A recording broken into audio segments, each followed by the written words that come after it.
My ex-wife and her lawyer lover took everything in the divorce. All 3 houses, the cars, $8 million in assets, even custody of my grown children. "You lost," she declared with a smile. It was a smile I will never forget. "You have nothing left." And she was right. At the age of 70, I was broke, humiliated, and forgotten, left alone on the streets. But then, I went to close the old savings account belonging to my grandfather, Frederick, an account I figured had $50, tops. The bank manager went pale when he checked the records. "Sir, this account has been active and generating interest since 1948. He swiveled the screen toward me and showed me the statement. What I saw left me completely speechless. But before I get to that moment, you need to understand who I was. You need to see everything I built, everything I loved, and everything they stole from me. Because only then will you understand why what I found in that bank wasn't just money. It was divine justice. My name is Elijah, but everyone calls me Eli. I am 70 years old, and for 40 of those years, I built an empire from the ground up. I started out selling insurance door to door under the relentless Los Angeles sun, wearing a borrowed suit and shoes that were 2 sizes too big. I walked 12 miles a day, knocked on 100 doors, and heard 99 rejections. But that one single yes, that one client who trusted me was worth gold. I saved every penny for 5 years until I could open my own agency. Then came the real estate investments, back when no one was betting on certain neighborhoods. I bought properties others considered trash and polished them into jewels. By the time I turned 50, I owned 3 estates in the best areas of California. I drove a black Mercedes-Benz S-Class that shone like a mirror and had more money in the bank than my father made in his entire lifetime. But what I was most proud of wasn't the properties or the luxury cars. It was my family. Camilla and I married when I was 35.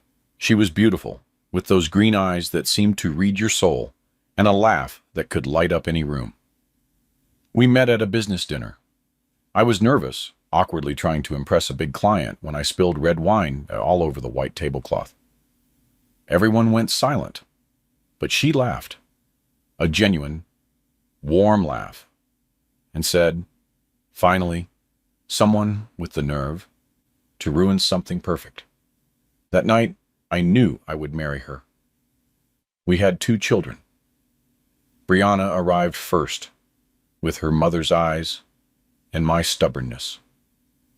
3 years later, Marcus was born, quiet and observant, but with a huge heart. I watched them grow up, took them to school, and was there for every basketball game and every piano recital. I paid for top-tier universities, and I taught them the value of hard work.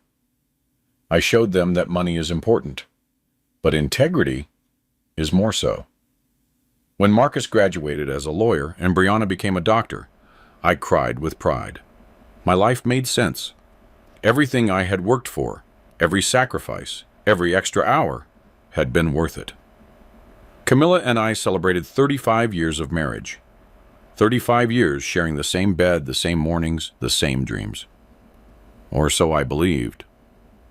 Something started to change 2 years ago, so subtly that I barely noticed it at first. Small things. She started coming home late, always with the same excuse. Meetings with her lawyer about some distant aunt's inheritance paperwork.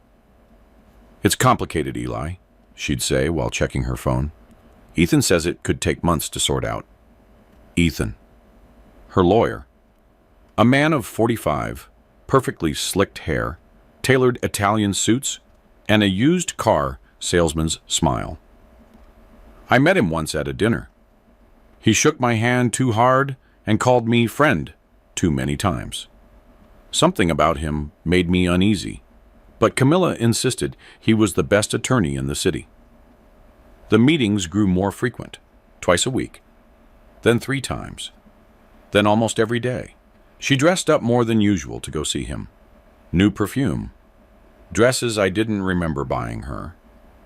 When I asked, she'd laugh and say, "Oh, Eli, are you getting paranoid? Can't I just look good?" And I wanted to believe her. After 35 years together, I wanted to believe my wife wouldn't lie to me, that the love we had built was stronger than any temptation.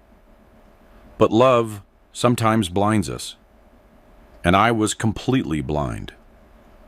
One night, I came home early. She wasn't expecting me until 9, but I closed a deal quickly and decided to surprise her with dinner at her favorite restaurant. I walked in the front door, my keys jingling against the entryway table. I heard her laugh coming from the study.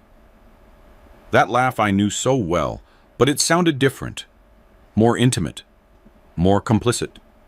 I crept closer and listened to her on the phone. No, he doesn't suspect a thing. He's just a silly old fool who only thinks about his business. By the time he figures it out, it will all be ours. Silence. Then that laugh again. "I love you, Ethan. Just a little more patience." The world stopped. My heart paused for an eternal second. I wanted to rush in, confront her, and scream. But something held me back. Maybe it was survival instinct, or maybe it was the fear of confirming what I had just heard. I backed away silently, left the house, and drove aimlessly for hours. The city lights blurred through the tears. I couldn't stop. 35 years of my life given to a woman who was now conspiring to steal everything from me. That night, I slept in a cheap motel. I couldn't go back home. I couldn't look her in the eyes knowing what I knew. The next day, I hired a private investigator. It cost a fortune, but I needed proof. I needed to know how long this had been going on, how deep the betrayal ran. The results came 3 weeks later. Photos of Camilla and Ethan entering hotels together, records of calls that lasted hours, emails where they planned every detail of how to take everything from me. Ethan, the brilliant lawyer, had found legal loopholes, technicalities, ways to make me look like the villain. And Camilla, my wife, the mother of my children, helped him with every intimate detail of our finances, our properties, and my life. I confronted Camilla one Monday morning. I placed the photos on the breakfast table while she sipped her coffee. She went pale for a second, just 1 second. Then she smiled. That cold smile I'd never seen before. "So what are you going to do, Eli? Divorce me? Go ahead. Ethan already has everything prepared." And she was right, because what I didn't know was that the trap was already set. The most brilliant lawyer in the city against a 70-year-old man who trusted in justice. I didn't stand a chance. The divorce proceedings began 3 days after that conversation. Camilla moved out of the main house that same afternoon, taking only 1 suitcase, as if she were the victim in all this.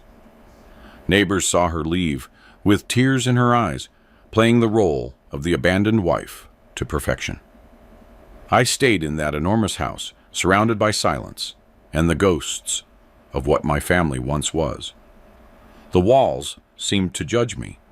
Every photo of our happy years became a cruel mockery. But the worst part wasn't losing her. The worst part was what came next. Ethan moved like a shark that smells blood in the water. The divorce petition reached my hands a week later, and when I opened it, I couldn't believe what I was reading. Camilla accused me of emotional abuse, financial control, and manipulating her for decades. She claimed I forced her to sign documents without reading them, constantly threatened her, and that she lived terrified in her own home. Every word was a perfectly constructed lie, every accusation designed to destroy me. And the worst part, they had witnesses. People I thought were my friends, business associates, even the housekeeper who had worked in my home for 15 years. All of them testified in her favor, all of them lying with a conviction that chilled me to the bone. I hired the best lawyer I could find, an older man with 50 years of experience who assured me that the truth always comes out. "Don't worry, Mr. Hawthorne," he said, patting me on the shoulder. "We have evidence of your good character, your honest work. No judge is going to believe a woman who is clearly lying." But what my lawyer didn't understand was that Ethan wasn't playing fair. He knew every twist and turn of the legal system, every judge, every clerk in every courthouse. He knew exactly what buttons to press and when to press them. On the day of the first hearing, I arrived early in a crisp, tailored suit, with the hope that justice would be on my side. I saw Camilla enter on Ethan's arm, dressed in black, wearing dark glasses, as if she were in mourning. She looked frail, broken, perfectly vulnerable. I, on the other hand, looked exactly what she wanted me to look like: a rich, powerful, intimidating man, the type of man who could abuse his wife without anyone suspecting. The judge was a woman in her 50s, with a severe gaze and an impenetrable expression. She listened to Camilla's case first. Ethan spoke for 40 minutes, painting me as a monster. He described supposed nights of terror, screaming, and threats. He talked about how I controlled every dime Camilla spent, isolated her from her family, and made her feel insignificant. When it was my turn to speak, my lawyer presented our evidence: photographs of happy family vacations, testimony from neighbors who never heard a single shout, and bank records showing Camilla had full access to our accounts. But every time we presented something, Ethan had a response. "The photographs are staged, Your Honor. My client was smiling in public because she was afraid of the consequences. The neighbors never heard anything because the abuse was psychological, not physical. And yes, she had access to the money, but only under the constant supervision of her husband. Everything he said sounded convincing, professional, and rehearsed. And I could see in the judge's eyes that she was starting to believe him." The hearing ended without a resolution. The judge said she needed time to review all the evidence and would schedule a new date. I left that courthouse feeling the floor move beneath my feet. My lawyer tried to calm me down, saying these things take time, that we had to be patient. But I knew something was wrong. I could feel it in my bones. That night, I couldn't sleep. I stayed awake, staring at the ceiling, wondering how I had arrived at this point, when my perfect life had turned into this nightmare. The following weeks were a bureaucratic hell. More hearings, more lies, more paid witnesses who claimed to have seen me behave aggressively. Ethan brought in a psychologist who diagnosed Camilla with post-traumatic stress disorder caused by years of abuse. He brought in falsified medical records showing doctor visits for anxiety and depression. Every piece of evidence was a masterpiece of legal manipulation.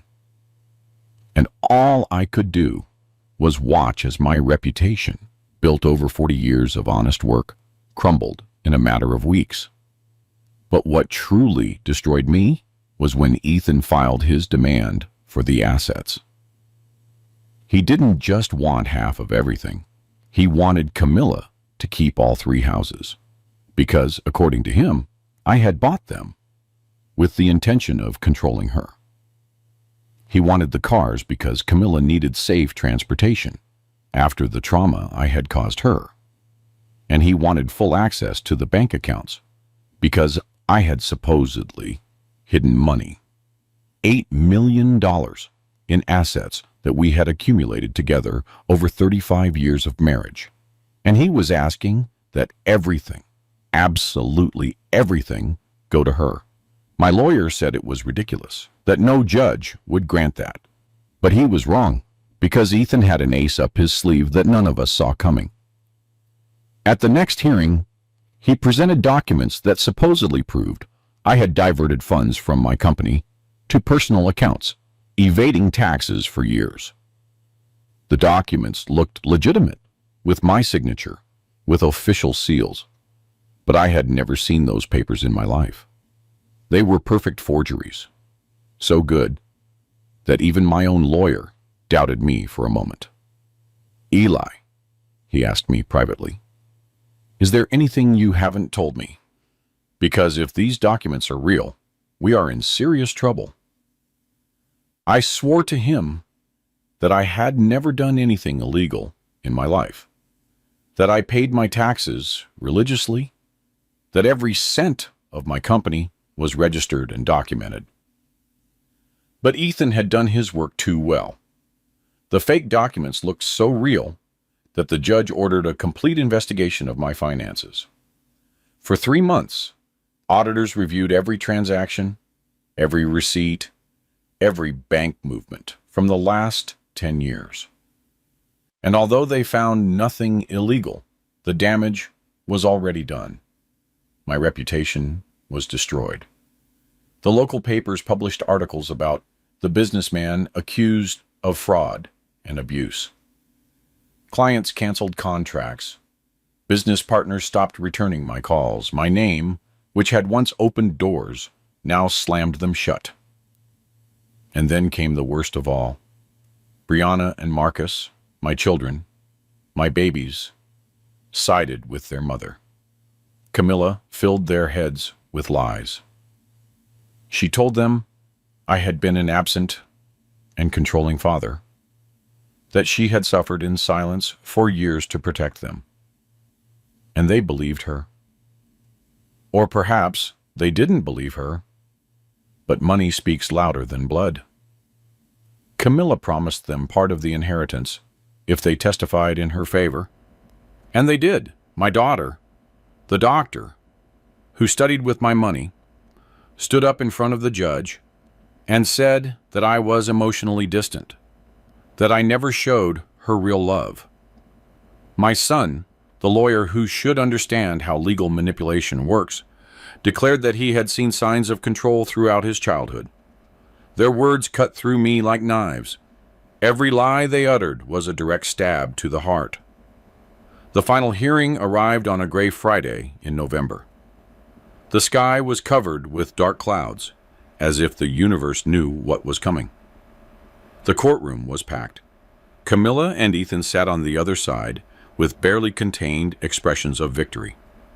My children were in the front row, not looking at me. My lawyer was next to me, with a folder that felt terribly thin compared to the mountain of documents Ethan had presented. The judge entered, and we all stood. She sat down and opened her folder and began to read the verdict in a monotonous voice that betrayed no emotion. After reviewing all of the evidence presented, this court determines that Ms. Camilla Rourke is entitled to the entirety of the marital property due to proven emotional and financial abuse. My heart stopped. All 3 residences will be transferred to her name. I felt like I couldn't breathe. The vehicles, the bank accounts, and all assets valued at approximately $8 million will remain in her custody. My hands began to tremble. Furthermore, the custody of the minor children. But Brianna and Marcus were adults. What was she talking about? Pardon, I correct. This court recommends that the adult children maintain distance from the defendant until he completes mandatory psychological treatment. The judge continued reading, but I no longer heard words, only a constant ringing in my ears. My lawyer placed a hand on my shoulder, but I shrugged it off. I didn't want comfort. I didn't want compassion. I just wanted to wake up from this nightmare. When the judge finished reading, she struck her gavel against the table. The sound resonated in the room like a gunshot. Court is adjourned. It was over. 40 years of work, of sacrifice, of building an honest life, erased in an instant by the signature of a judge who never bothered to know the truth. I remained seated as everyone stood up. I watched Camilla walk toward the exit on Ethan's arm. Before crossing the door, she turned and looked straight into my eyes, and then she smiled. It wasn't a subtle or nervous smile. It was a wide, triumphant smile, full of pure venom. Ethan whispered something in her ear, and she laughed. That laugh sliced through the silence of the room like a knife. And in that moment, I knew this had never been about love or pain. It had been about money from the beginning. I was just a bank that she had been emptying for years, waiting for the perfect moment to close the account permanently. My children followed them out without looking at me. Brianna walked quickly, head down, as if she were ashamed, but not enough to stop. Marcus gave me a quick glance, something that might have been guilt, or perhaps just discomfort. But neither of them approached. Neither of them said a word. The room emptied in minutes, and I remained there, nailed to that hard wooden chair, unable to move. My lawyer finally spoke. Eli, I'm so sorry. We can appeal? I raised a hand to stop him. There was nothing left to do. Ethan had won, Camilla had won, and I had lost absolutely everything. I left the courthouse like a ghost. The sun was shining outside. People walked down the streets, laughing and talking, completely oblivious to the fact that my world had just collapsed. I sat on a park bench in front of the building and simply breathed. I inhaled, exhaled. I tried to process what had just happened, but my brain refused to accept it. How was it possible that in a single day, I lost 3 houses, all my savings, my cars, and even the respect of my own children? How was it possible that 35 years of marriage ended with a woman stealing everything from me while the legal system applauded her? The following days were a haze of lawyers, papers, and humiliation. I had to vacate the main house in less than a week. Camilla wanted to move in immediately with Ethan, turning my home into their love nest. I packed my belongings into cardboard boxes that smelled of dampness. 40 years of life reduced to 12 boxes. Clothes, a few books, photographs I didn't want to look at but couldn't throw away. The rest, the furniture, the artwork, the memories, all stayed. Everything was hers now. The day I left, I didn't look back. I couldn't. If I had turned to see that house one last time, I think I would have collapsed right there on the driveway. I moved to a tiny apartment in the cheap side of town, a one-bedroom place with thin walls where I could hear the neighbors arguing every night. The bathroom had mold in the corners, and the kitchen was so small that barely one person could fit. But it was the only thing I could afford, because it turns out that when you lose $8 million in a divorce, you also lose access to credit, to loans, to any kind of financial help. Banks looked at me as a risk. We're sorry, Mr. Hawthorne, but given your recent legal situation, the phrase was always left unfinished. But the message was clear. I was a pariah now. My friends disappeared one by one. At first, they called, sent messages saying they regretted what had happened. But when I asked for help, when I needed work or simply someone to talk to, the excuses started. I'm too busy right now. Eli. It's not a good time. Camilla is my wife's friend. You understand the position this puts me in, right? In 2 months, my contact list was reduced to almost nothing. The people I had shared dinners, trips, and business deals with simply erased me from their lives as if I had never existed. That's how the world works when you fall. No one wants to be near the loser, because defeat might be contagious. I tried calling my children dozens of times. Brianna never answered. Her calls went straight to voicemail. I left messages at first, pleading for her to listen to me, to give me a chance to explain my side. But after 20 unanswered messages, I stopped trying. Marcus answered once, only once. His voice sounded cold, distant. Dad, Mom told us everything. How you manipulated her for years. How you made her believe she was nothing without you. I need time to process this.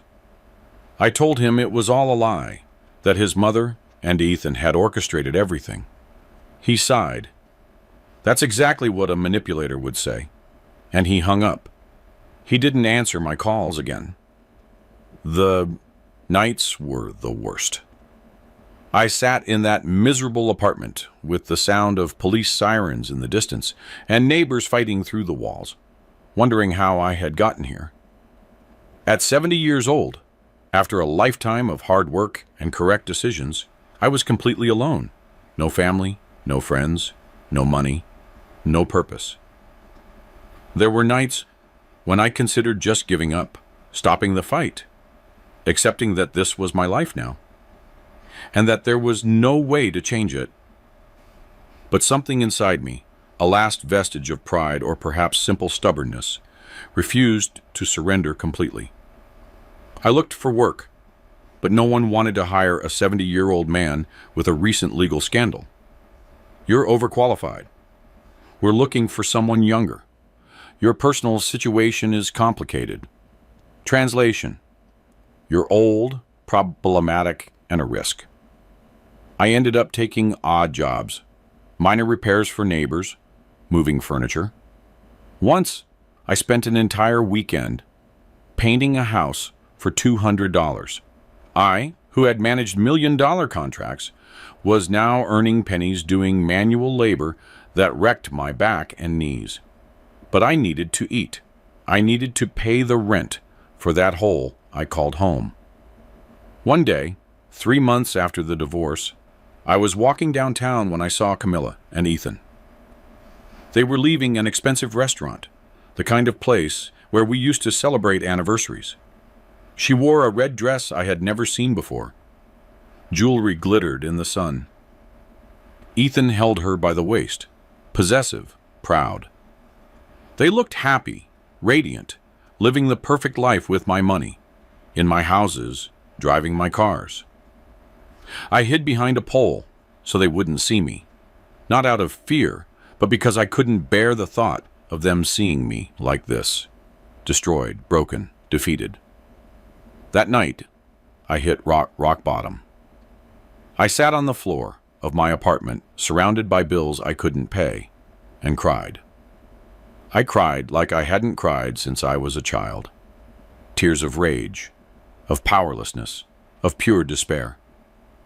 Why had I worked so hard? To end up like this, alone and ruined, while the people who betrayed me enjoyed the fruits of my labor? It wasn't fair. None of this was fair. But justice, I learned that night, it is not something the world owes you. It's something you have to fight to achieve.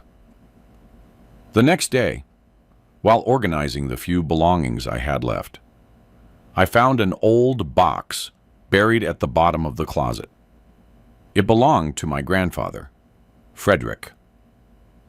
He had died when I was 20, but before he left, he had given me a few things: old papers, yellowed photographs, and a notebook where he wrote down his thoughts. I opened the box for the first time in decades, and the smell of old paper hit me.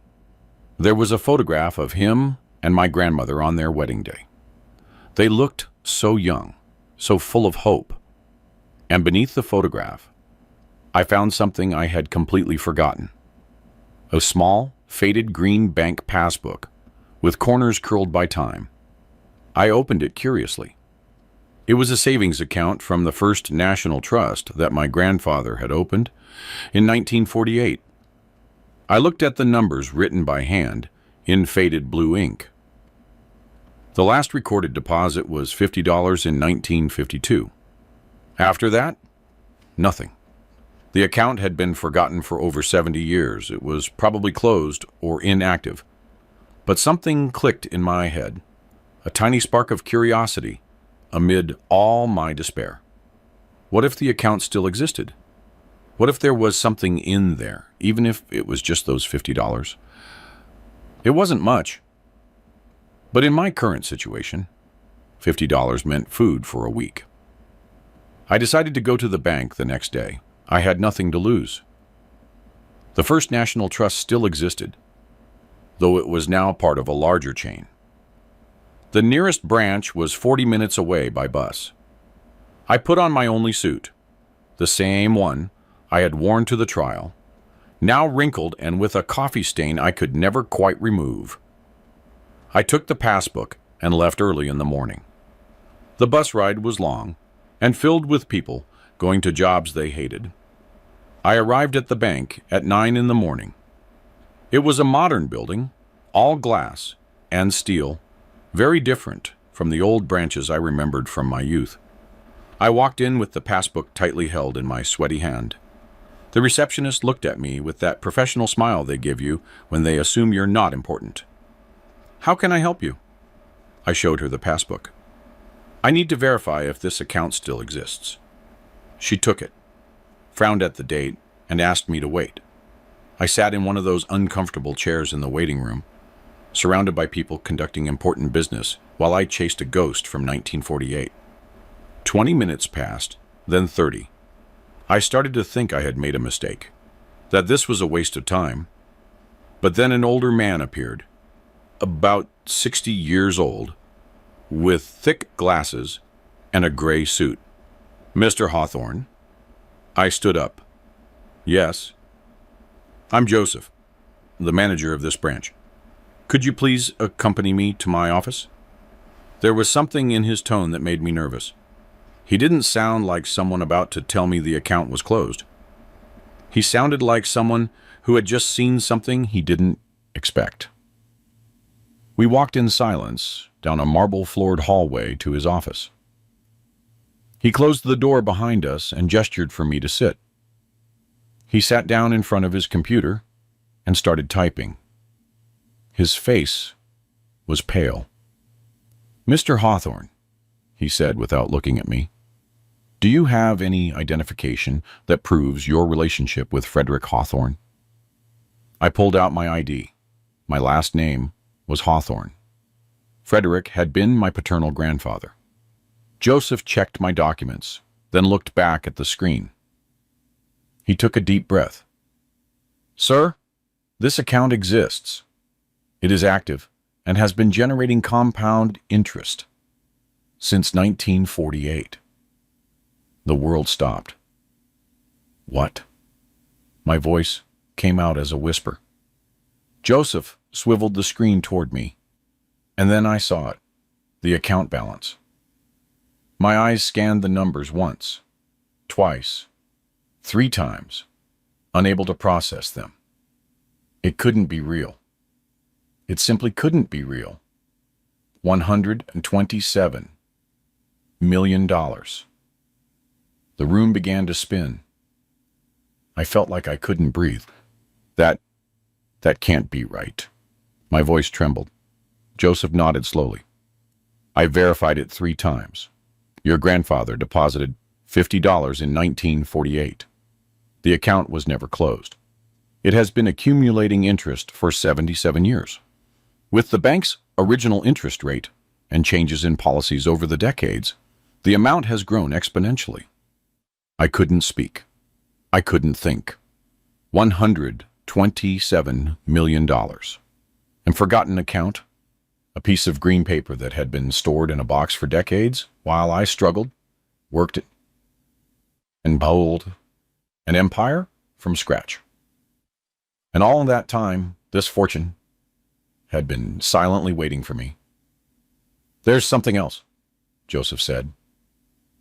He got up and went to an antique filing cabinet in the corner of his office. He pulled out a yellowed folder and extracted a sealed envelope from it. This was attached to the account, specific instructions from your grandfather. It was to be given to the beneficiary when they accessed the account for the first time. I took the envelope with trembling hands. It was sealed with old red wax, the kind no one uses anymore. My name was written on the front in my grandfather's elegant handwriting. Elijah Hawthorne. To be opened when you need it most. I broke the seal. Inside was a letter written on fine paper. The letters penned in ink that had faded, but was still legible. I began to read, and the tears started to fall before I could stop them. My dear Elijah, if you are reading this, it means you found what I left for you. And if you found it, it means you need it. I know what it's like to be betrayed by those you trust. It happened to me with my business partner in 1945. He took everything, my business, my savings. He even tried to take your grandmother. The pain of that betrayal almost destroyed me, but I learned something important. Bad men can take everything they see, but they can never take what they don't know exists. The letter continued. I opened this account in secret in 1948 with the last $50 I had left. It was all I had in the world, but I didn't open it for myself. I opened it for you, for the grandson who hadn't been born yet, but whom I knew would come someday. I knew that time and interest would do their work.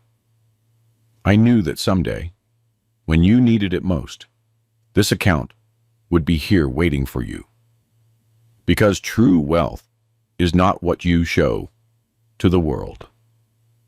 It is what you guard in silence for the dark times. Elijah, if you are reading this in a moment of pain, I want you to know something. Betrayal hurts because we love deeply. But that same love that makes us vulnerable also makes us strong. Do not let bitterness consume you. Use this money not to seek revenge, but to rebuild yourself. Use your pain as fuel, not as poison. And always remember, the ones who betrayed you have already lost, because they lost a man of honor. And that is something no amount of money can buy. The letter ended with a line that broke me completely. Be the man I know you can be. Be the man I could no longer be. I love you even before I met you. Your grandfather, Frederick. I folded the letter and pressed it against my chest, sobbing. Joseph had the decency to look away, giving me a moment of privacy in my emotional breakdown. My grandfather had foreseen everything, as if he knew that one day I would be betrayed, as if he had seen the future and left this lifeboat waiting for me at the exact moment I would need it. Joseph waited until I composed myself. He offered me a tissue and a glass of water. "Mr. Hawthorne, we'll need to process some documents to transfer the funds to an active account in your name. For an amount of this size, the process may take a few days. I would also recommend hiring a financial advisor and probably an attorney to handle the legal aspects." An attorney. The word made me smile bitterly. I had had enough of attorneys. But Joseph was right. I needed to protect this. I needed to ensure that no one, especially Camilla and Ethan, could touch this money. "Is there any way to keep this confidential?" I asked. Joseph nodded. "Absolutely. Banking privacy laws are very strict. No one will know about this account unless you reveal it." And I would strongly advise you not to do so until you have all the necessary legal protection. It was exactly what I needed to hear, because in that moment, holding my grandfather's letter and looking at the bank statement that would change my life, I understood something fundamental.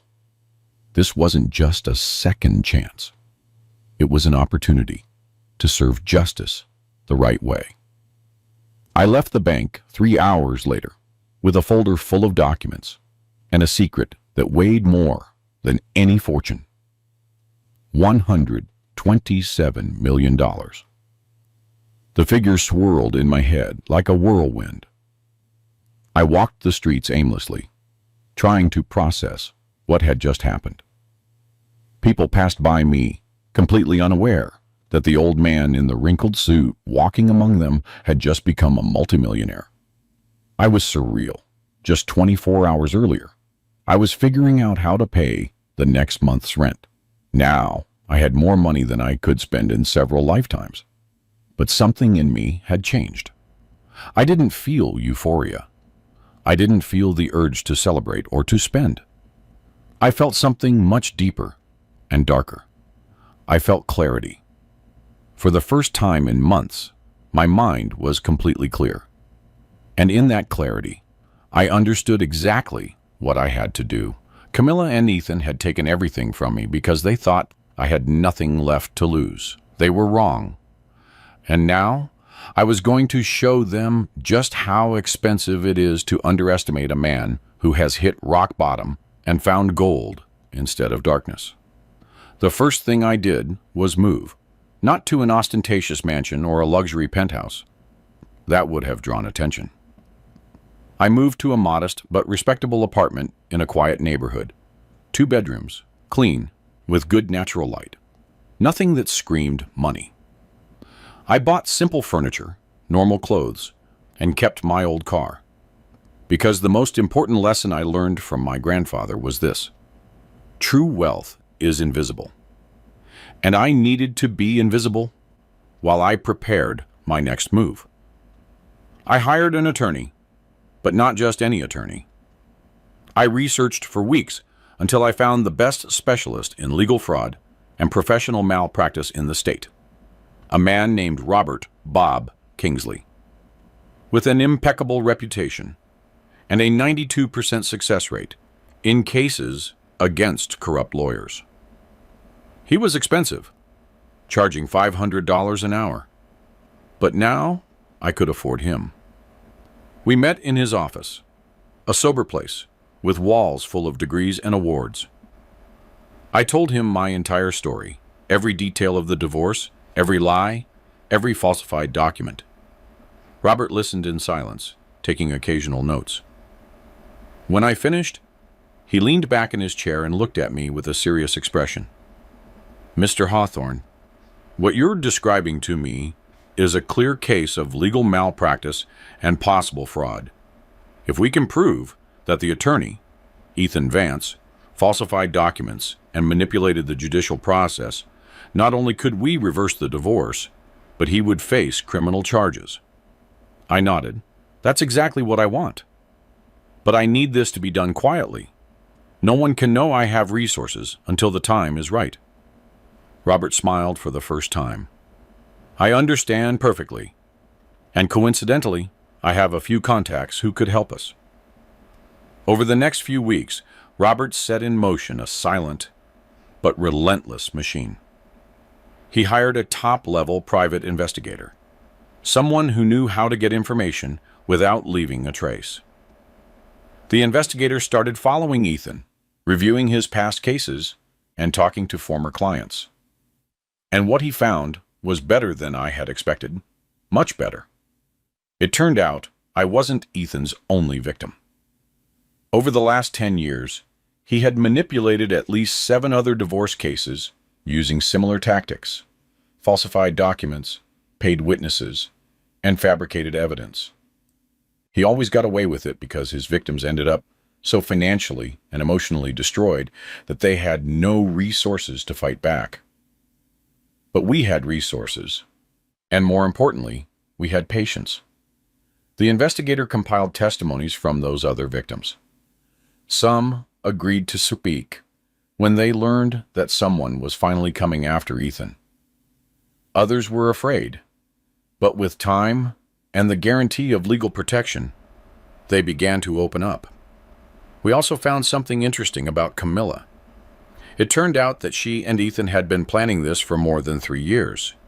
Emails, text messages, call records, everything meticulously saved on servers they thought no one would check. The investigator was good at his job, very good. He gained legal access to records that showed suspicious money transfers, secret meetings, and even photographs of them together dating back long before I suspected anything. The evidence was overwhelming, but Robert advised me to wait. We have to build an airtight case. If we move too fast, Ethan could destroy evidence or flee. We need every piece in place before we strike. So I waited. And while I waited, I did something else. I began to rebuild my relationship with my children, but not in the obvious way. I didn't call them begging for forgiveness or trying to buy their affection. Instead, I hired a different investigator to find out what was happening in their lives. I discovered that Brianna was having trouble at work. A superior was harassing her, and she didn't know how to handle it without risking her career. Marcus had invested in a business that was failing and had debts he couldn't pay. Camilla, of course, wasn't helping them. She was too busy spending my money with Ethan. So I did something they would never expect. I helped my children anonymously. Through legal intermediaries, I made sure that Brianna's superior was investigated and eventually fired. It wasn't difficult. The man had a history of harassment that the company had ignored. He just needed someone to bring it to light. For Marcus, it was more complicated. His business needed a significant capital investment to survive. So I created a shell company and offered him exactly that. He never knew that the silent investor who saved his business was his own father. The investigator kept me informed of their reactions. Brianna was relieved and confused by her sudden good luck. Marcus was grateful, but suspicious of why anyone would invest in his small company. But neither of them connected the dots back to me. 6 months passed. 6 months of living in the shadows, building my case piece by piece, helping my children without their knowledge. And during that time, I watched Camilla and Ethan enjoy their victory. They moved into my largest house, the one with the ocean view. They hosted lavish parties, traveled to Europe, and posted photos on social media showing their perfect life. And every photo, every fake smile, every display of stolen wealth only strengthened my resolve. Robert finally called me to his office. "We're ready," he said with a smile that let me know the news was good. He spread a thick folder across his desk. "We have enough evidence to prosecute Ethan for fraud, falsification of documents, and legal malpractice in 8 different cases, including yours. We also have proof that Camilla was an active accomplice in your specific case, which makes her vulnerable to criminal charges." I opened the folder. There were hundreds of pages. Emails where Ethan and Camilla planned every detail of how to destroy me, to testimonies from witnesses admitting they had been paid to lie, forensic analyses of the documents Ethan had presented as evidence, showing the signatures had been forged. "What's next?" I asked. Robert leaned back in his chair. "We present all of this to the district attorney. With this amount of evidence, they will issue arrest warrants. Simultaneously, we file a motion to annul your divorce based on procedural fraud. The judge will have no choice but to grant a hearing, and when that happens, everything they took from you will be returned. The houses, the cars, the money, everything." I smiled for the first time in almost a year. I smiled with true satisfaction. "How long will it take?" Robert looked at his calendar. "If we move fast, we could have the arrest warrants in 2 weeks. The hearing to annul the divorce would take another month. "Let's do it," I said. And so, the end began. Robert presented all the evidence to the district attorney's office on a Monday morning. By Wednesday, the DA had reviewed the case and was horrified by the level of corruption. "This is one of the most severe malpractice cases I've ever seen," he told Robert. "We are going to proceed with criminal charges immediately." The arrest warrants were issued the following Friday, but Robert and I decided to wait for the perfect moment to execute them.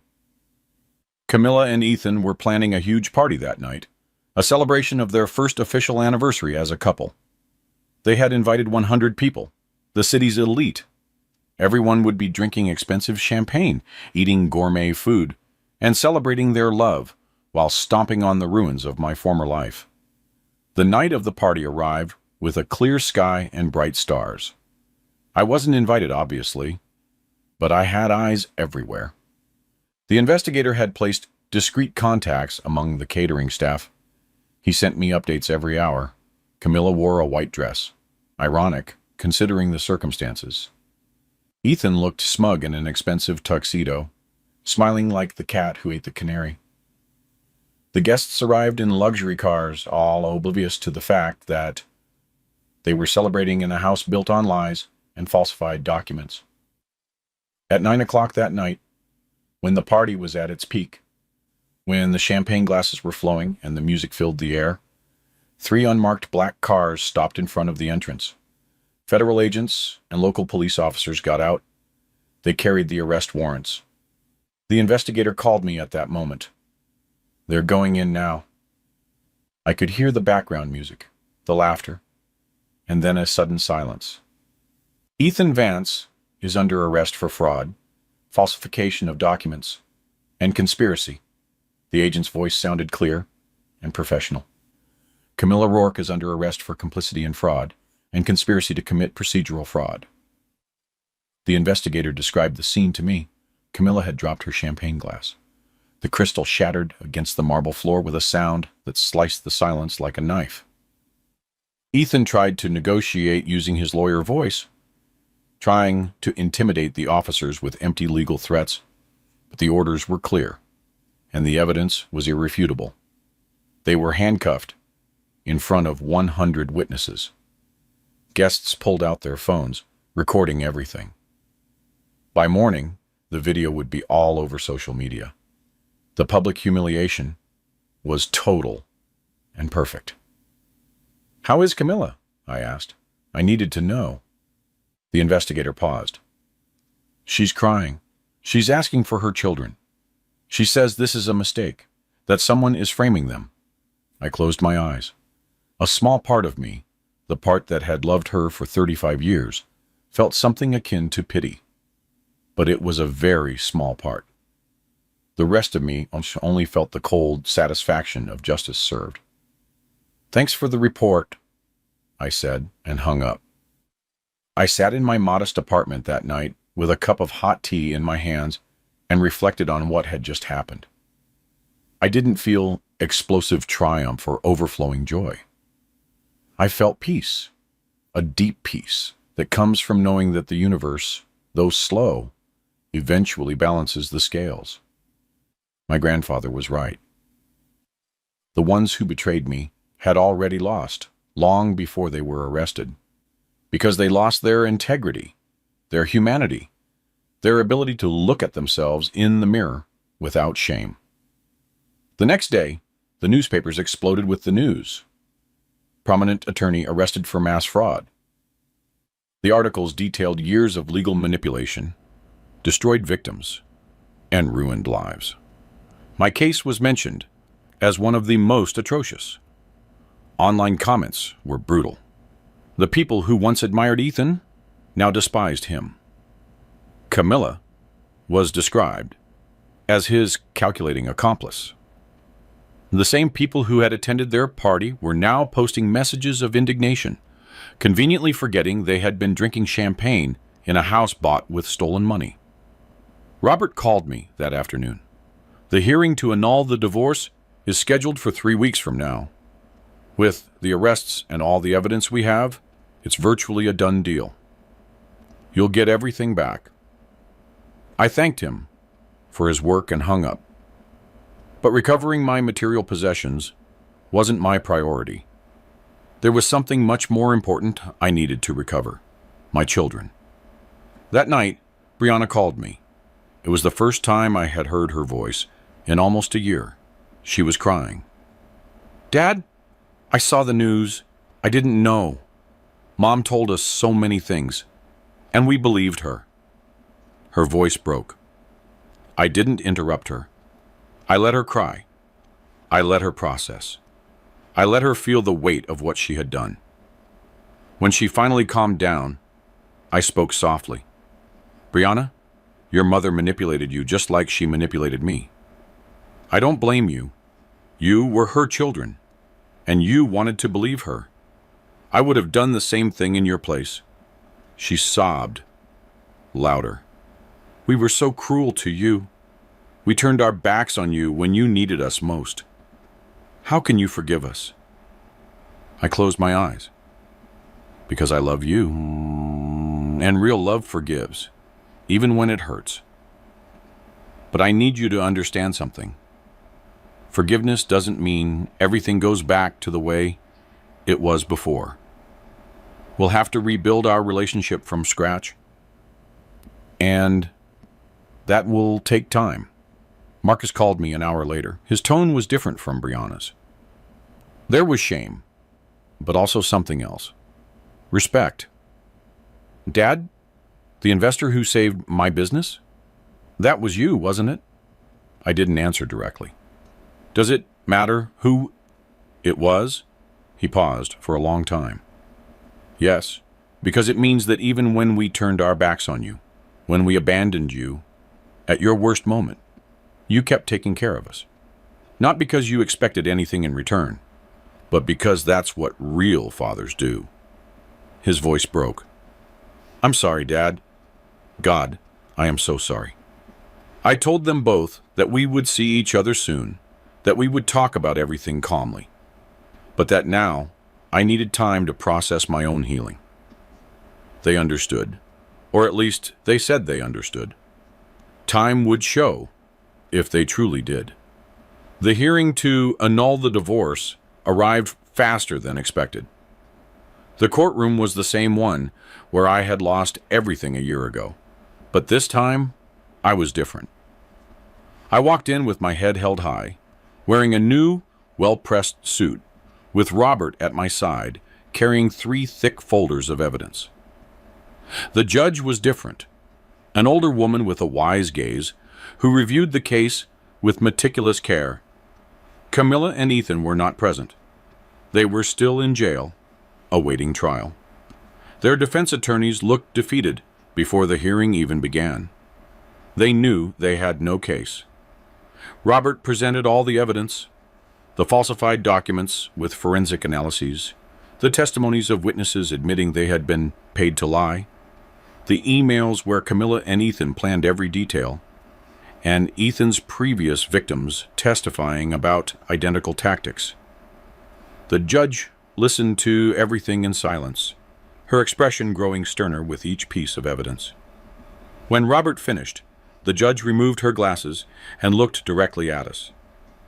In my 30 years as a judge, I have rarely seen a case of procedural fraud so blatant and calculated. What was done to Mr. Elijah Hawthorne was not just an unfair divorce. It was a systematic robbery, orchestrated through the manipulation of the legal system. She paused, letting her words resonate. This court annuls the divorce in its entirety. All marital property, assets, and custody agreements are declared null and void. Furthermore, I order a complete investigation into the judge who presided over the original case for possible complicity or gross negligence. The gavel struck the table. The sound was different this time. It was not the sound of my world collapsing. It was the sound of justice. Finally being served. I walked out of that courthouse with my properties legally restored, my name cleared, and something more valuable than any material possession. I walked out with my dignity intact. Because I never succumbed to bitterness, I never sought violent revenge. I simply let the truth do its work. And the truth, as always, was more powerful than any lie. That night, I returned to my modest apartment. I could have moved back into one of my recovered houses immediately, but I decided to wait. I wanted to savor this moment. I wanted to remember what it felt like to be at the bottom before returning to the top, because that memory would keep me humble.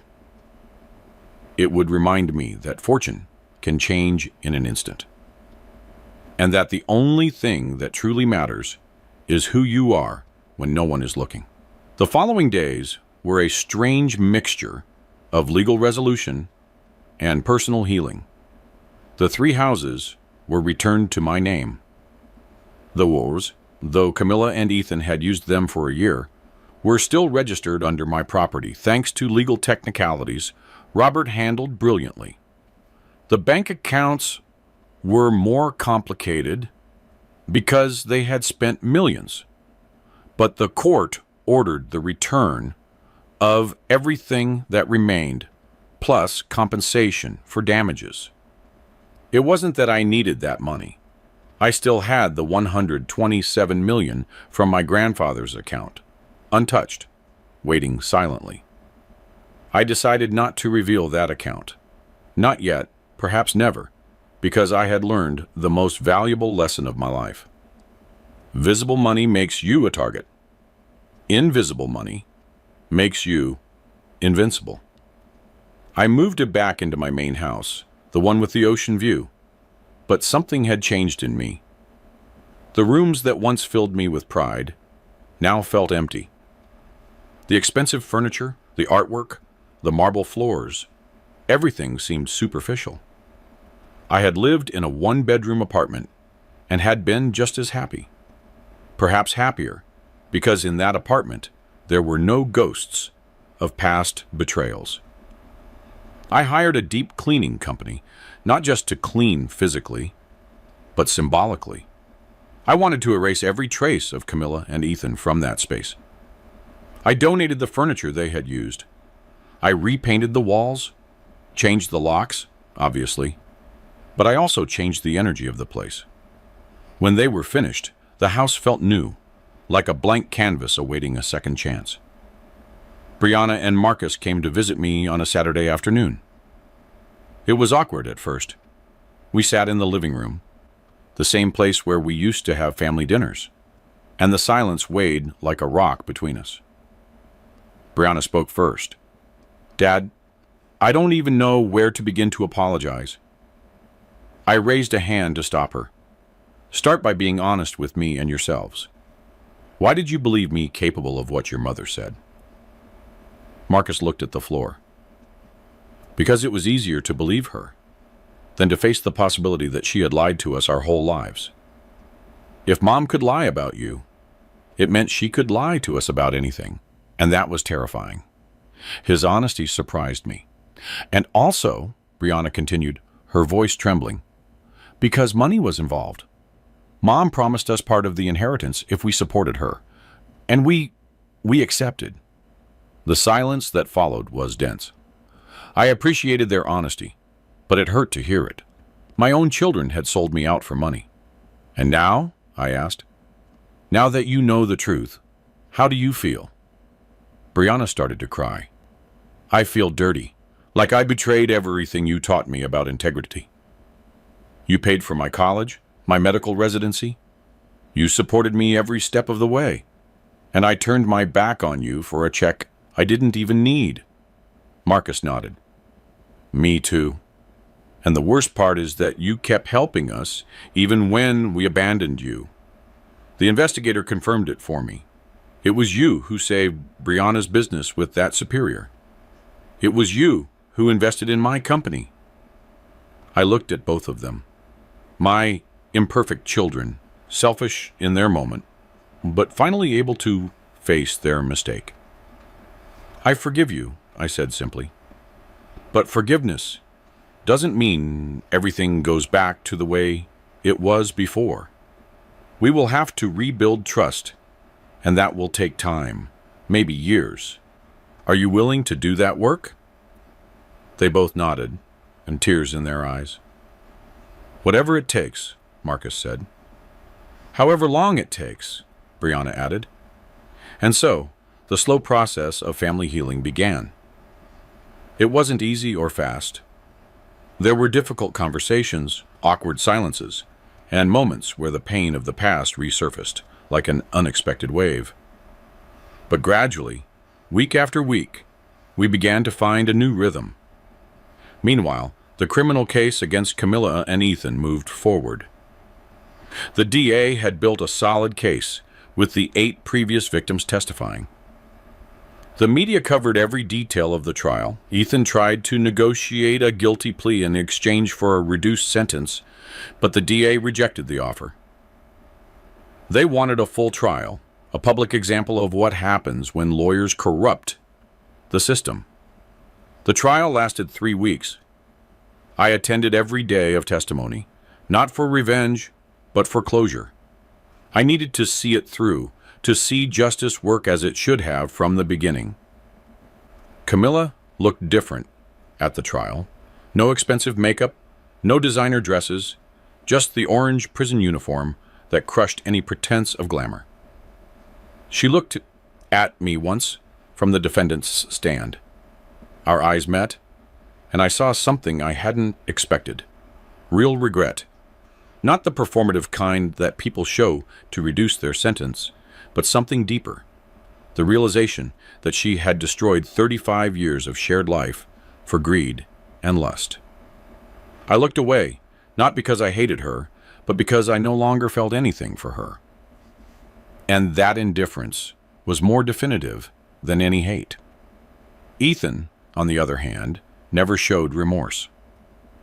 Even when witnesses described how he had ruined their lives, he remained impassive, arrogant, convinced that his intelligence would save him from the consequences. But cunning intelligence is just a sharp tool in dangerous hands. And the legal system, though slow, eventually cuts those who try to manipulate it. The verdict arrived on a rainy Friday. The jury deliberated for only 4 hours. Guilty on all counts. Ethan was sentenced to 20 years in prison without possibility of parole for the first 10. Camilla received 8 years for complicity. When the judge read the sentences, Ethan finally lost his composure. He shouted that it was unfair, that he had contacts, that this wasn't over. Guards had to forcibly remove him while he continued screaming empty threats. I left the courthouse that day and breathed the fresh afternoon air. The rain had stopped, and the sun was beginning to appear through the clouds. Symbolic, I thought. Robert waited for me on the steps. "Justice served," he said with a satisfied smile. "Justice served," I repeated. But I knew that the real justice hadn't been the prison sentence. It had been the process of keeping my integrity intact while the world collapsed around me. That was the real victory. With the criminal case closed and my properties restored, I finally had time to think about the future. What does a 70-year-old man do with $127 million and a second chance at life? I could have traveled the world, bought more properties, and lived in excessive luxury, but none of that called to me. Instead, I remembered my grandfather's words in his letter. "Use this money not to seek revenge, but to rebuild yourself." I had accomplished the first part. Now it was time for the second. I decided to create a foundation.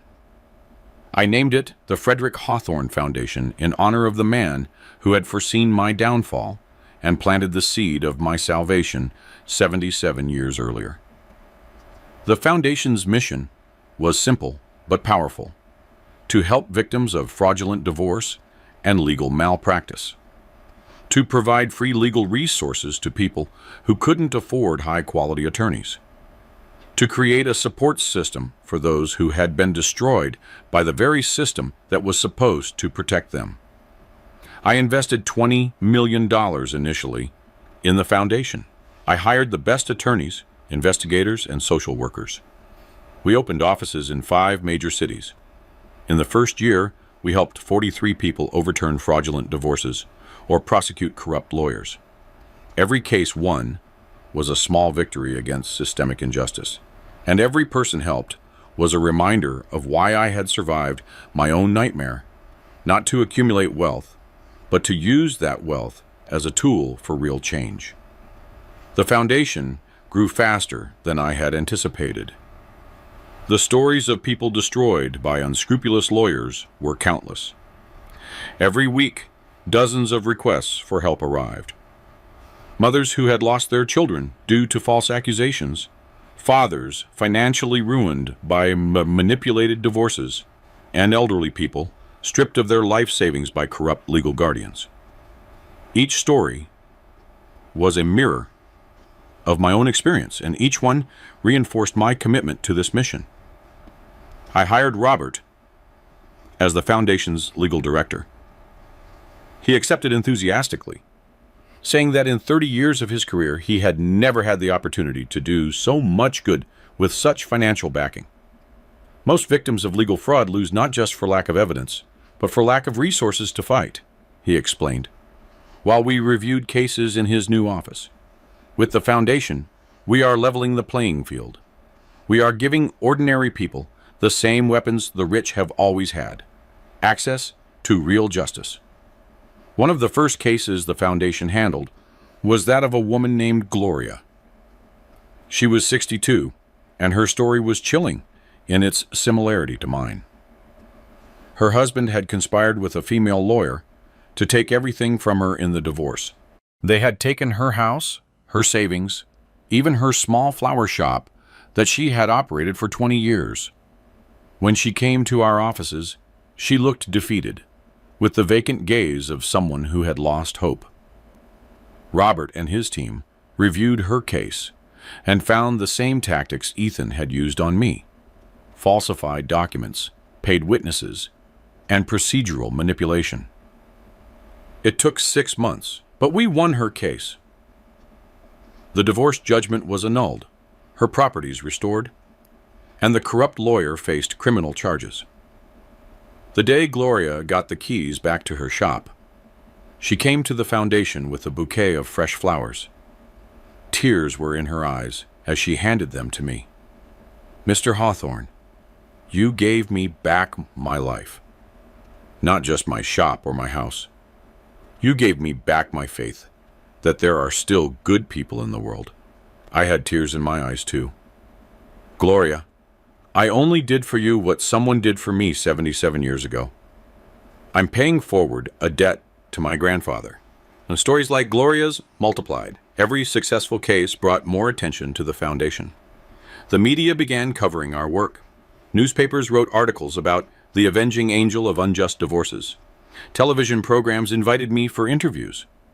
At first, I rejected all of the invitations. I wasn't looking for fame or recognition, but Robert convinced me to accept a few. "Your story has power," he told me. "If you share it, you'll inspire more victims to seek help and put pressure on the legal system to reform." He was right. I accepted an interview on a national news program. The journalist, a serious woman in her 40s, asked me how I felt about Camilla and Ethan now that they were in prison. "I don't feel satisfaction in seeing them incarcerated," I answered honestly. "I feel relief that they can't harm more people, and I feel sadness for the waste of human potential. Ethan could have been a great lawyer helping people. Camilla could have been the faithful partner, but they chose the easy path of greed, and now they pay the price." The interview went viral. Millions of people watched and shared it. The comments were overwhelmingly positive. People sharing their own stories of betrayal and divorce, others praising my measured response and lack of bitterness. Some critics said I should be angrier, more vengeful. But I had learned something crucial during my year in hell. Bitterness is a poison you take yourself, hoping it will kill your enemy. And I refused to poison myself. The media exposure brought something unexpected: letters. Hundreds of letters from people thanking my work, sharing their stories, and offering donations to the foundation. One particular letter touched my heart. It was from a woman in her 70s who had lost everything in a fraudulent divorce 30 years earlier. "I could never recover," she wrote in shaky handwriting, "but knowing that you are helping others gives me peace. It makes me feel that my suffering was not completely in vain if it inspired someone like you to create this foundation." I replied personally, thanking her for sharing her story and offering support if she still needed it. While the foundation flourished, my relationship with Brianna and Marcus also healed slowly. We started with weekly dinners, careful conversations where we rebuilt trust word by word. Marcus brought his wife, a kind woman who hadn't been present during the divorce, and treated me without the weight of guilt. Brianna eventually introduced me to her boyfriend, a school teacher, who reminded me of myself when I was young, hardworking, honest, and unpretentious. One Sunday, after a particularly pleasant dinner, Brianna asked me a question she had been avoiding. "Dad, how did you survive that year? When you lost everything, when you were alone in that horrible apartment, what kept you going?" I thought carefully before answering. Honestly, there were days when I didn't want to go on. Days when the pain was so great, I just wanted to give up. But then I remembered something my grandfather told me when I was a boy. He told me that the strongest trees grow in the fiercest winds, that adversity doesn't destroy you if you don't let it. It refines you. Marcus listened intently. "But you didn't know about Grandpa's account then, did you? You kept going without knowing there was salvation waiting for you." I nodded. Exactly. And that's the most important lesson. You can't live waiting for miracles. You have to keep walking, even in the deepest darkness, trusting that you'll eventually find light. Sometimes that light comes from unexpected places, but you only find it if you keep walking. Brianna had tears in her eyes. "We failed you when you needed us most, and yet you forgave us." "How?" "Because forgiveness is not a gift for you," I explained. "It's a gift for me. Bitterness would have destroyed me more effectively than anything Camilla or Ethan did. Forgiving them freed me. It allowed me to move forward without carrying that weight." The silence that followed was comfortable, contemplative. We were healing, not completely, perhaps never completely, but enough. Enough to be a family again. Different from the one we were before, but perhaps stronger, precisely because we had been broken and rebuilt. The foundation completed its first year of operation. We organized a gala to celebrate and raise more funds. 150 people attended, including several of the people we had helped. Gloria was there with her husband, reconciled after he discovered she had been a victim of legal manipulation. A young man who had regained custody of his children after we proved his ex-wife had falsified evidence of abuse. An elderly couple who had recovered their retirement home from a corrupt guardian. When it was my turn to speak, I stood in front of the microphone and looked at the audience. Every face represented a story of pain transformed into hope. 2 years ago, I began, I was sitting in a miserable apartment, convinced that my life was over. I had lost my family, my fortune, and my reputation. The only thing I had left was my integrity. And I held on to it like a shipwrecked man clings to a piece of wood in the middle of the ocean. I paused, letting the words resonate. But it turns out that integrity is the only thing you truly need. Because integrity attracts help. It attracts opportunities, it attracts justice, and eventually, it attracts peace. This foundation exists because my grandfather, Frederick, had the wisdom to plant a seed 77 years ago. A seed that grew in silence, waiting for the exact moment it would be needed most. Now, we are planting seeds.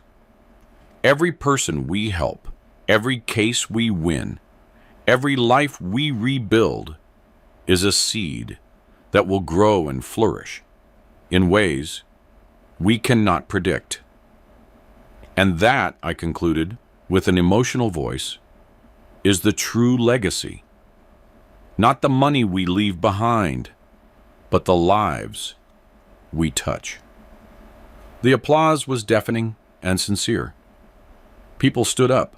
Some were crying. Others smiled with that smile that comes from finding hope where there was only despair. As I stepped off the stage, Brianna and Marcus were waiting for me. They hugged me together, something they hadn't done since they were small children. "We're proud of you, Dad," Brianna whispered. And in that moment, I felt that I had finally come full circle. I had lost everything and recovered it. But more importantly, I had gained something I never had before: true purpose. The following months brought more changes. The foundation opened offices in 10 more cities. We established a training program for young lawyers who wanted to specialize in defending victims of legal fraud. We created a 24-hour crisis hotline for people in distress, and we began lobbying for legislative reforms that would make it harder for corrupt lawyers to manipulate the system. It was exhausting work, but deeply satisfying.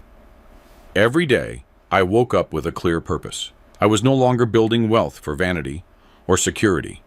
I was building something that transcended my own life. One day, I received an unexpected letter.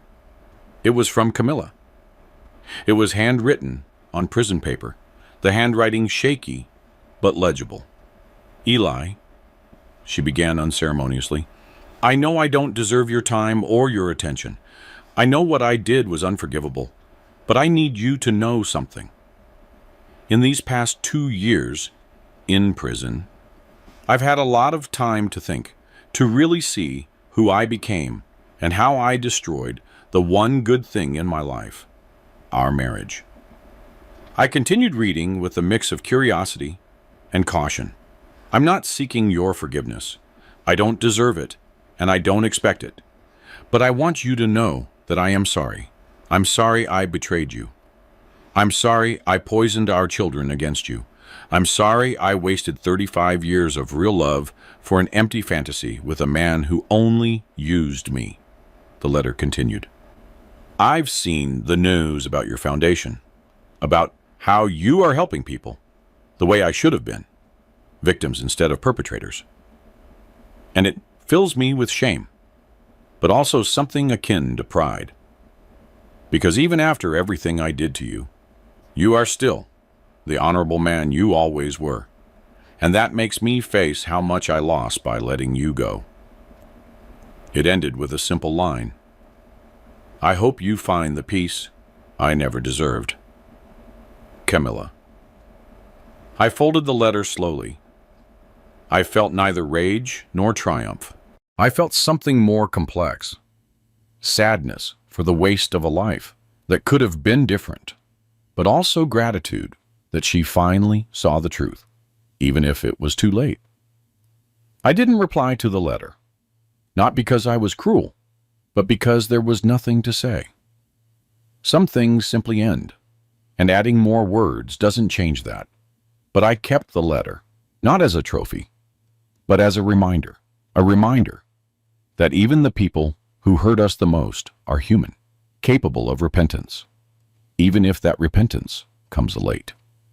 That night, I sat in the study of my house, the same room where years ago I had listened to Camilla conspire on the phone with Ethan. But now, the space felt different. I had replaced the dark furniture with lighter pieces. The walls that once showcased my business success now displayed photographs of the foundation. People smiling after getting their lives back.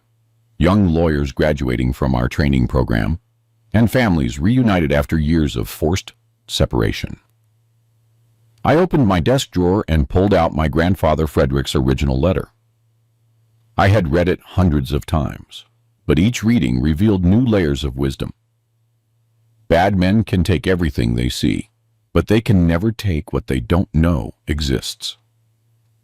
I smiled, remembering those words. My grandfather wasn't just referring to the hidden money.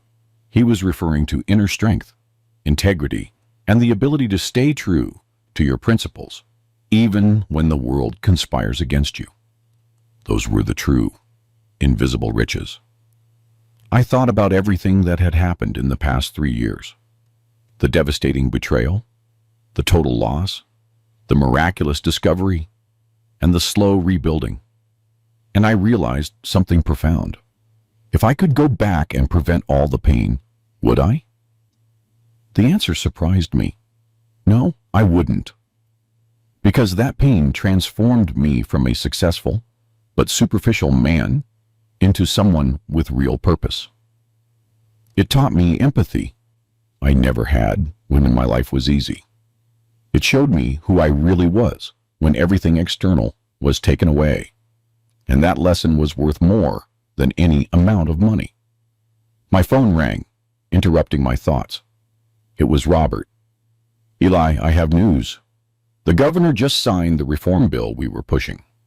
From now on, all divorces with assets over $1 million require independent review by a panel of judges. And any lawyer accused of procedural manipulation will face automatic investigation by the Bar Association. It was a huge victory. Years of lobbying, testimonies, and public pressure had finally paid off. Robert, this is incredible. How many lives do you think this law will save? He paused thoughtfully.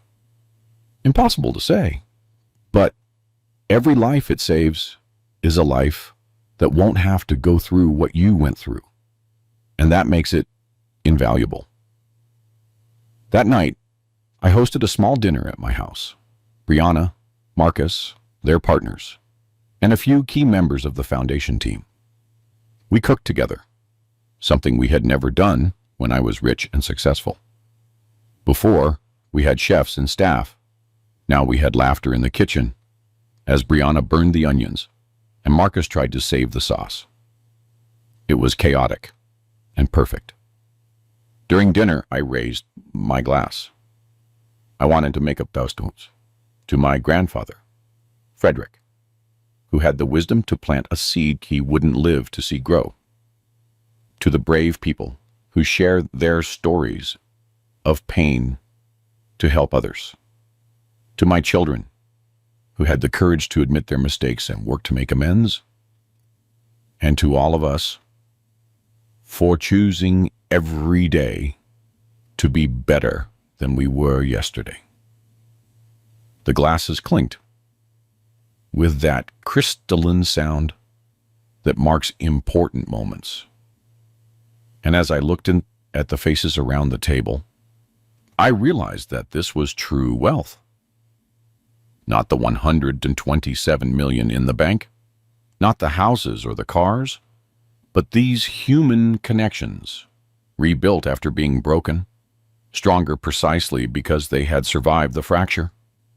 After dinner, when everyone had left, I walked out to the ocean view terrace. The moon shone over the water, creating a silver path to the horizon. The salty air filled my lungs. I was 73 years old. I had lived several lives in one. Successful entrepreneur, betrayed husband, ruined man, miraculous heir, philanthropist, and forgiving father.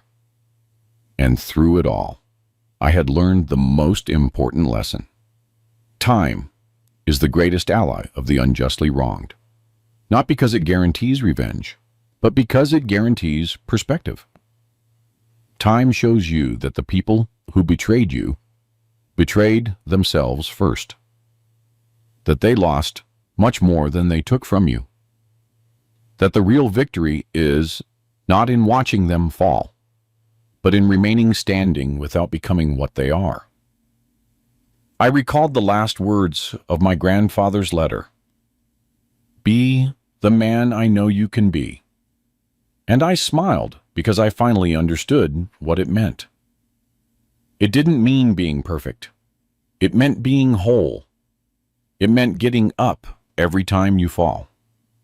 It meant forgiving when it's hardest.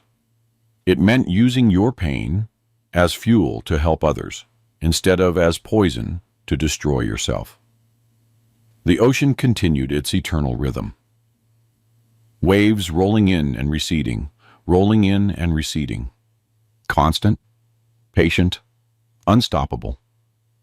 Like justice when it finally arrives. Like love when it's real. Like hope when you refuse to let go. I went inside the house, closed the door behind me, and went to sleep with a clear conscience. Because today, like every day since I found that forgotten account from 1948, I understood something fundamental. My grandfather didn't leave me money. He left me a lesson about patience, about faith, and about believing that even in the darkest moments, there are seeds planted long ago, waiting for the perfect moment to blossom. And those seeds, when they finally grow, don't just save you. They save everyone you touch afterward. That is the true miracle. Not the hidden fortune, but the ability to transform your worst nightmare into your life's greatest purpose. Did you like my story? And which city are you listening from? Let's meet in the comments. If you liked the story, you can support me by sending a super thanks so I can keep bringing more stories like this. Thank you so much for your sweet support. I'm looking forward to your comments on the story. On the screen, you can see 2 new life stories that I highly recommend. There's so much more on my channel. Don't forget to subscribe. See you in the next life story with love and respect.